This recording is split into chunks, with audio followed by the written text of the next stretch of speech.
Hello, I'm Antoni Chan from London, United Kingdom, and I'm here at ACR 23 reporting for Room Now.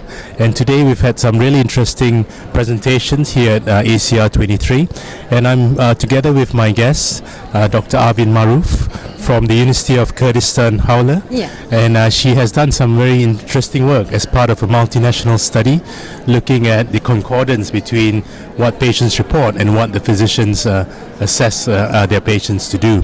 So I wonder whether, first of all, welcome. Thank you so much. Thank you. And if you could tell us a little bit about the work that you're doing, Yeah. in particular poster number 0506. Yes.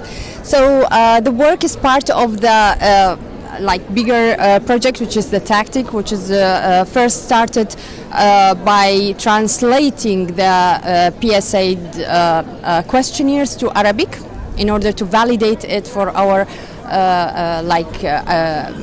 people in the Arab countries, because this project is part of the ARLAR project group, which is ARCH, and it's orchestrated by Dr. Nili Ziada. So this project aimed to find if the concordance of patient and the physician about the disease activity is similar to what found in the Europe and North America, that there is discordance between the two. So in this study, we in the routine visit, we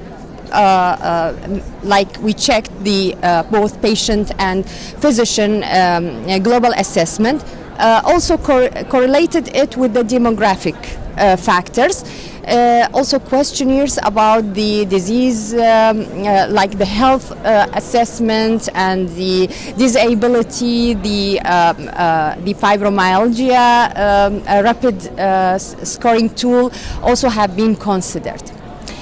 And then we correlated all of these, and the end result was that the concordance between patient and physician assessment was strong.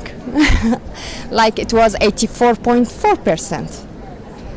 With little lower, like 12% for the positive discordance and 2.4 for the negative discordance. That is really very encouraging, because one of the things that we are trying to do is trying to use some of these assessments globally.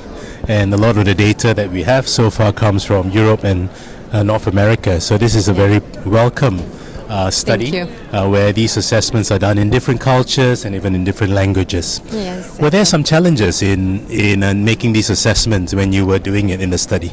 Sure, there are some challenges related to the visits of the patients, and also some thing related to their CRP high level and the other demographic change that could affect the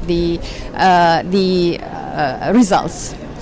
And those cases with fibromyalgia, the pain measures, and it will be also affected at this time.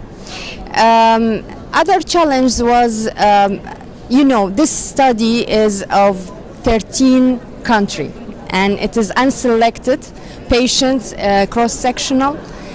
And it was both challenging and also like an achievement to gather all of these nations and centers together in one project. So as a start, as a kick-off, was a bit challenging, but then it went smoothly.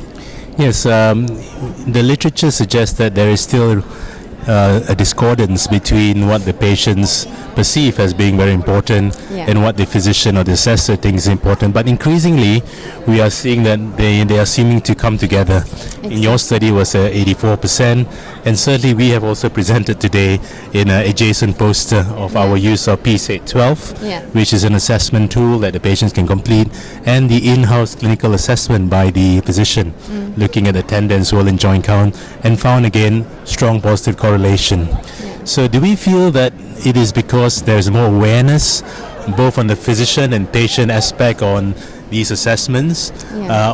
or do we feel that we are just getting better in using these assessment tools, and therefore we are seeing less of a discordance? Exactly, and for psoriatic arthritis we have the skin and joint part. So sometimes the patient is complaining because of the skin, while the joint is good. So maybe as a patient global assessment will give a high measure just because of the skin manifestation, not because of the joint manifestation, and that will be also affecting the results. And also, it's this concordance between the patient and physician will affect also the decision making for the patient and adherence of the patient to the treatment. So if we are thinking about a patient-centered like treatment, then this is a very important factor, I believe.